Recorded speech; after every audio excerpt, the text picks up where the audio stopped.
네, 안녕하세요. 저는 오픽이나 영어 회화를 여러분들에게 좀 가르쳐 드리려고 합니다. 특히 오픽에 조금 더 집중을 할 건데요. 저도 군대까지 갔다 온 다음에 유학을 갔었기 때문에 어릴 때부터 많이 접하게 돼서 영어를 잘하는 케이스와는 완전히 다른 케이스였어요. 그래서 처음에는 질문을 하는 것도 알아듣는 것도 말을 하는 것도 굉장히 어려웠기 때문에 어떻게 하면 내가 조금 더 자연스럽게 내가 원하는 말을 구체적으로 빠른 시간 안에 할 수 있을까를 생각을 많이 해봤었어요. 그래서 제 나름대로 습득하고 체득한 방법이 있는데 그런 노하우를 여러분들한테 조금 알려드리고자 합니다. 많은 분들이 그런 거 많이 물어보세요. 어떻게 하면 조금 빨리 잘할 수 있냐를 많이 물어보시는데 오늘은 특히 그런 고민을 많이 가지고 계신 분들 중에 문법적인 기초는 어느 정도 있는데 말하기는 그만큼 안 되는 분들, 그러니까 토익으로 따지면 800점 이상의 실력을 가지고 있는데 말하기에 있어서는 말하고자 하는 문장이 빨리 안 만들어져서 시간이 오래 걸린다든지 아니면 말을 하고자 하면 머릿속에서 그 문장을 만들어내는데 시간이 많이 걸려서 할 말을 오히려 잃어버리거나 이런 분들에게 굉장히 도움이 되는 강의를 오늘 해드리고자 합니다. 그래서 오픽으로서는 IM1이나 2만 나오지만 현재는 그렇게 나오지만 실제로 문법적인 기초나 이런 것들은 훨씬 IM3나 IH 정도는 바라보실 수 있는 분들이 대상이고요. 오픽 IM1이나 2에서 IH로 바로 가려고 하면 일단은 발화량, 발화 속도, 그리고 문법 수준 요 세 가지가 굉장히 중요합니다. IM3와 IH의 차이는 속도나 문장의 레벨이 조금밖에 차이는 없고요. 그래서 IH를 목표로 하시면 될 것 같고 물론 문법적인 기초가 있는 분들에 한해서입니다. 그래서 본인이 나는 토익은 800점 이상은 나오는데 IM 1, 2에서 머무르고 있다. 어떻게 하면 내 성적을 한 번만 좀 올릴 수 있을까? 라고 생각하시는 분들은 오늘 제가 말해드린 노하우를 꼭 좀 습득을 하셨으면 좋겠어요. 요거는 제가 특허까지 등록을 해놓은 기술인데요. 억양 메커니즘 4 skills라고 해서 총 4가지 단계로 구분을 해놨고요. 그 중에서도 세 번째 규칙이 가장 중요한데 지금부터 하나씩 설명을 드리겠습니다. 일단 첫 번째 규칙은 문장을 말을 하실 때 키워드만 먼저 집중해서 생각을 하시라는 거예요. 예를 들어서 한국말로 하고 싶은 말이 나는 내가 보고 싶은 영화에 대한 정보를 얻는다. 인터넷을 통해서 이런 표현을 하려고 하면 I get some information about the movie that I want to watch through the internet. 뭐 이런 말을 하시면 되는데 처음에 머릿속에 이런 종류의 내용으로 말을 해야겠다라고 머릿속에 딱 생각이 들면 바로 먼저 하시는 게 내가 좋아하는 영화? 그러면 어떻게 해야 되지? 관계대명사 써야 되나? I want to watch you. 아닌데? The movie that I want to watch인가? 이거를 먼저 생각하신단 말이에요. 그러시면 안 된다는 거. 첫 번째 규칙은 주어, 동사, 목적어 또는 키워드가 되는 명사 이렇게 주연 배우들만 먼저 생각하시라는 거예요. 그래서 방금 한국말로 드린 문장에서는 가장 키워드가 되는 게 나는 내가 보고 싶은이 아니라 나는 영화에 대한 정보를 얻는다. 좀 더 줄이면 나는 정보를 얻는다. 영화에 대한 이렇게 먼저 키워드를 먼저 생각하시라는 거예요. 만약에 나는 내가 좋아하는 친구와 극장에 간다 라고 하면 중요한 키워드는 나는 극장에 간다. 친구와 이게 먼저라는 거죠. 그걸 먼저 생각하시라는 거예요. 수식 어구에 현혹되시면 안 됩니다. 두 번째 규칙은 의미가 끊어지는 데서, 의미가 분절되는 부분에서만 억양을 끊고 호흡을 끊을 수 있는 거지 그렇지 않은 데서는 절대 끊으시면 안 된다는 거. 그래서 의미가 분절되는 부분은 한 단어처럼 발음을 하셔야 됩니다.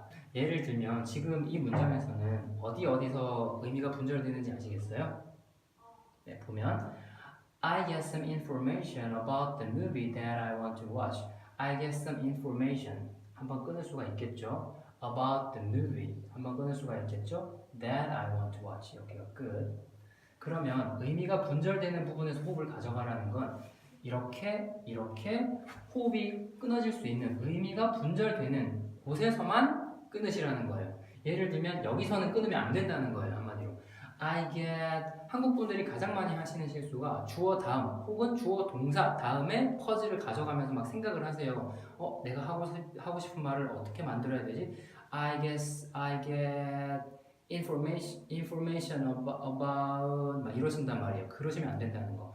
뒤에 거는 생각하지 마시고요. 일단은 의미가 끊어지는 부분에서만 끊어야 되는데 특히 첫 분절, 의미가 처음으로 분절되는 부분만 먼저 생각해서 던지세요. 그 뒤에는 제가 어떻게 수습하는지 알려드릴 거예요. 그래서 뒷부분 일단 생각하지 마시고 어쨌든 두 번째 규칙은 의미가 분절되는 곳에서만 호흡을 가져갈 수 있다 입니다.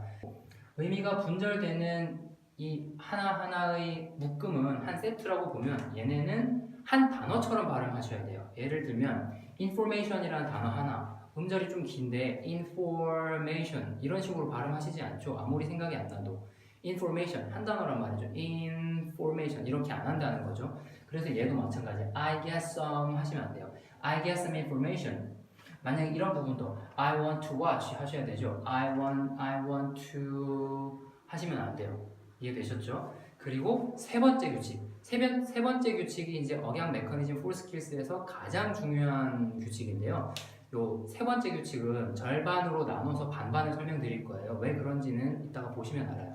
세 번째 규칙의 처음 절반은 의미가 끊어지는 부분에서 호흡을 가져갈 때 의미가 끊어지는 부분의 앞과 바로 뒷 단어는 억양을 길게 끌거나 내려야 된다라는 거예요. 어떻게 하는지 보여드리면 I get some information 여기서 호흡을 각각 가져갈 수 있다고 했는데 의미가 끊어지는 부분의 앞 단어는 이렇게 길게 빼거나 내리거나 하시면 되고요. 뒷 단어는 내리시는 건 안 되고 길게 빼거나 여기도 끊어지는 부분의 앞 단어 혹은 뒷 단어니까 길게 빼거나 내리거나 여기는 끊어지는 부분의 다음 단어니까 내리실 수는 없고 길게 빼거나 길게 뺀다는 게 무슨 말이냐면 책을 읽는 것이 우리가 수평선상의 음정의 수평선이라고 보면 거기서 그냥 길게 빼주시라는 거죠.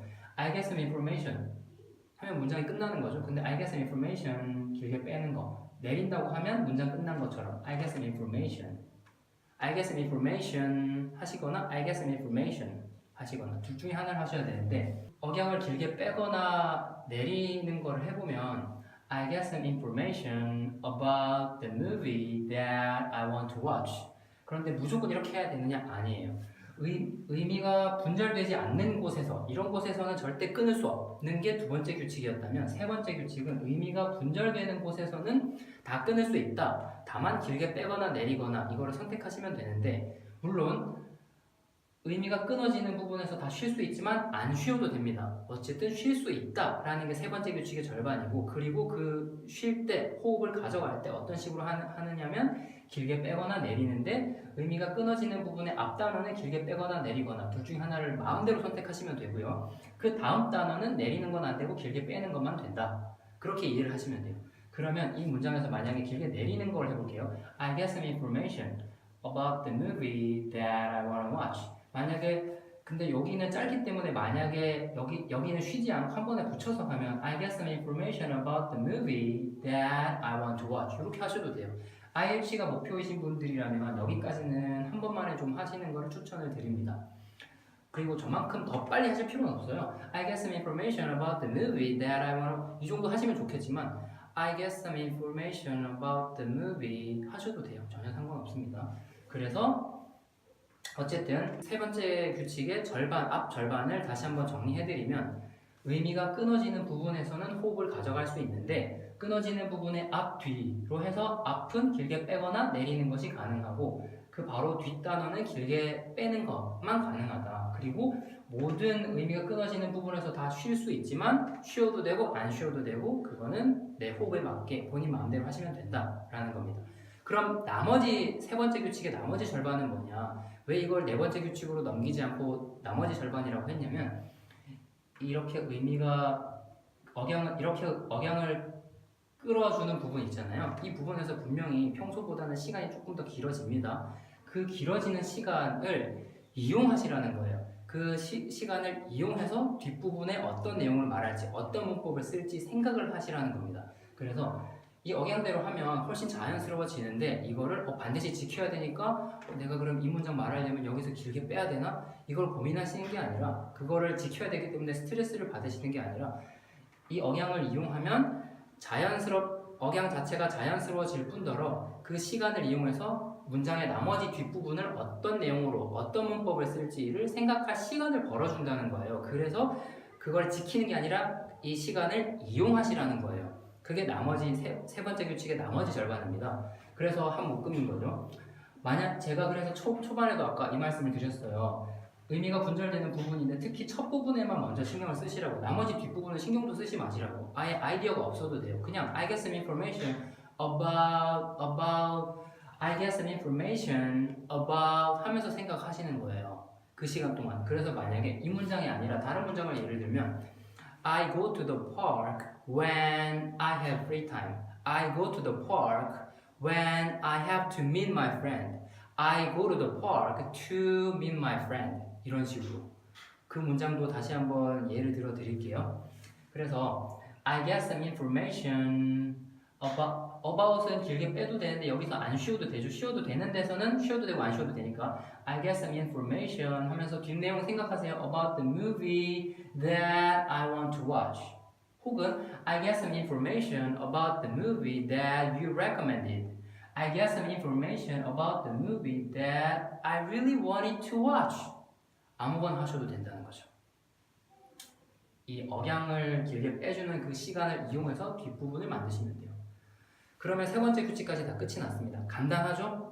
간단하지는 않나요? 근데 이게 복잡한 것 같은데 생각을 하면서 계속 연습을 하시다 보면 굉장히 빠른 시간 안에 내 억양이 자연스러워지고 뒷내용도 빨리빨리 연결을 하실 수가 있어요. 그래서 이거는 무조건 연습을 좀 하셔야 되고요. 그리고 이제 네 번째 규칙은 굉장히 간단해요. 이렇게 첫 번째 규칙부터 세 번째 규칙까지를 막 지켜서 막 하려고 하면 오케이 지키는 게 아니라 이용하라고 했어 그렇게 막 하려고 하는데 그 다음에 어떤 내용을 말해야 될지 빨리 생각이 안 나요 하시는 그런 분들도 있어요. 그런데 그러면 네 번째 규칙이 뭐냐면 문법 스킬을 많이 쓰시라는 거예요. 많이 쓰는데 어떤 문법 스킬이냐, 의미가 주로 끊어지는 부분은 바로 투부정사, 접속사, 전치사, 관계대명사, 특히 관계대명사 요 네 가지 문법 스킬이 가장 많이 쓰이는데 그런 문법 스킬들을 의도적으로 많이 쓰시라는 거고요. 그리고 의미가 끊어지는 부분 중에서도 특히 첫 번째로 의미가 분절되는 부분에서 뒷내용을 생각할 때 내용이 빨리 안 떠오른다면 내용을 먼저 생각하지 마시고 문법을 먼저 생각하세요. 어떤 문법 스킬을 쓸지. 그래서 여기서 지금 여기까지 됐을 때 저 같은 경우는 that이라고 해서 관계대명사를 썼습니다. 무비를 꾸며주는. 근데 만약에 접속사를 쓰겠다거나 투부정사를 쓴다는 아이디어를 먼저 생각을 해내버리시면 내용이 거기에 맞게 한정이 돼요. 그래서 할 말이 훨씬 빨리 떠오른다는 겁니다. 예를 들면 I go to the park, 투부정사를 쓰겠다. I go to the park to see the people walking outside. 이렇게 하시던지 만약에 접속사를 쓰겠다. I go to the park when I have free time. I go to the park while I'm taking a walk. I go to the park to meet my friend. 투부정사를 쓸지 관계대명사를 쓸지 접속사를 쓸지에 따라서 관계대명사를 해볼까요? I go to the park that has so many trees. 이런 식으로 하셔도 된다는 거예요. 그래서 관계대명사를 쓸지 투부정사를 쓸지 문법을 먼저 생각하면 내용이 한정되기 때문에 조금 더 빨리 따라 나온다 라는 거. 그래서 요거 전체를 다 억양 메커니즘 4 skills라고 해놓은 거고요. 이거는 평소에도 연습을 조금 많이 하셔야 돼요. 근데 한 달만 연습하시면 뭐 3주만 바짝 연습하셔도 내가 이렇게 말을 빨리 잘했나? 라고 깜짝 놀라실 거예요. 어떤 분은 IM 1, 2만 계속 왔다 갔다 해서 IM 3만 받겠다라고 하셨는데 문법적인 거는 제가 만들어 보라고 하니까 문장을 굉장히 잘 만드시더라고요. 그래서 억양을 잡아드렸더니 2주도 안 됐어요. 거의 7일, 8일 정도 수업하시고 바로 A를 받아버리셨어요. 본인이 좀 잘한 것 같아서 IH 나오지 않을까라고 기대한다라고 말하셨는데 AL이 나와버리셨어요. 그 정도로 차이가 많이 납니다. 그래서 꾸준히 연습을 하셔야 되는데 어떻게 연습하느냐? 문장 하나하나를 전부 다 막 연습을 해보세요. 만약에 출근길에 지하철에서 가방을 들고 있는 남자를 봤어요. 그러면 내가 좋아하는 가방을 저 남자가 들고 있다. 이런 내용을 문장 만들어 보시는 거죠. 그러면 He carries the bag that I like. He carries the bag that I wanted to buy, but I couldn't buy it because it was too expensive. 내용을 생각하면서 계속 만들어 보는 거예요. 억양을 연습하면서. 만약에 그러면 주어를 수식하는 문장을 하면 The bag that he carries, the bag that he is holding is really expensive. 억양 이용해서 The bag he is holding, The bag 길게 빼줄 수 있죠. He is holding is very expensive. 비동사가 나올 때는 is 이런 부분을 길게 빼셔도 돼요. 그래서 주어를 수식하거나 뒤에 어떤 명사를 수식하거나 어쨌든 의미가 분절되는 부분을 생각해서 억양을 길게 빼거나 내리거나 하시면 된다는 겁니다. 그리고 그 시간을 이용해서 뒤에 어떤 내용을 말할지 생각을 하시면 되고 문법을 어떤 걸 쓸지 먼저 선택을 하시면 내용이 조금 더 한정적으로 되니까 빨리 생각해내실 수 있고요. 이게 억양 메커니즘 4 스킬스였습니다. 이거는 조금 연습을 꾸준히만 하시면 3주? 한 달이면 굉장히 빨리 실력이 늘 수 있으니까 그렇게 하시고요. 그러면 오늘 첫 수업으로 제가 가지고 있는 굉장히 중요한 노하우를 알려드렸으니까 연습을 좀 많이 해보시길 바랄게요. 그리고 정말 궁금한 게 있으신 분들은 이메일이나 댓글에 본인의 이메일과 함께 궁금증을 남겨주시면 제가 좀 피드백을 드릴게요. 그리고 그거를 공유할 수 있도록 하겠습니다. 네, 다음 시간에는 IH를 받기 위해서는 어떤 문장의 레벨이 돼야 되는지, 어떤 문법 수준을 써야 되는지 그거를 억양 메커니즘을 같이 이용하면서 문장 만들어 볼 수 있도록 해볼게요. 네, 감사합니다.